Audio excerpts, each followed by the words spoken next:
Pengaturan tembakau dan produk tembakau sebagai komoditas yang legal harus dilakukan secara terpisah, mempertimbangkan segenap aspek yang melingkupinya. Nur Nadelifah, anggota Komisi 9 DPR, mengatakan pihaknya akan menunggu masukan dari para pekerja dan petani tembakau terkait RUU Kesehatan. Hal ini menyikapi munculnya pasal dalam RUU Kesehatan yang menyetarakan tembakau dengan alkohol, narkotika, dan psikotropika. Menurutnya DPR harus memikirkan banyak hal terkait dengan pembahasan RUU Kesehatan ini, terlebih ada penyetaraan tembakau dengan narkotika dan psikotropika.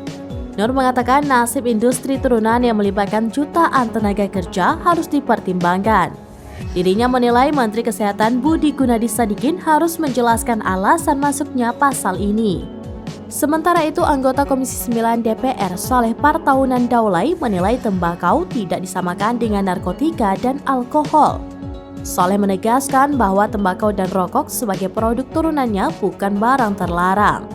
Sebaliknya, narkotika dan psikotropika adalah produk terlarang. Industri tembakau, kata Saleh, menyumbang pendapatan negara dan nilainya signifikan, terutama melalui pajak dan cukai rokok. Rencana pemisahan regulasi tembakau dengan zat adiktif lainnya ini disampaikan setelah menampung aspirasi dari berbagai pihak, termasuk petani tembakau, pelaku usaha, dan pemerintah.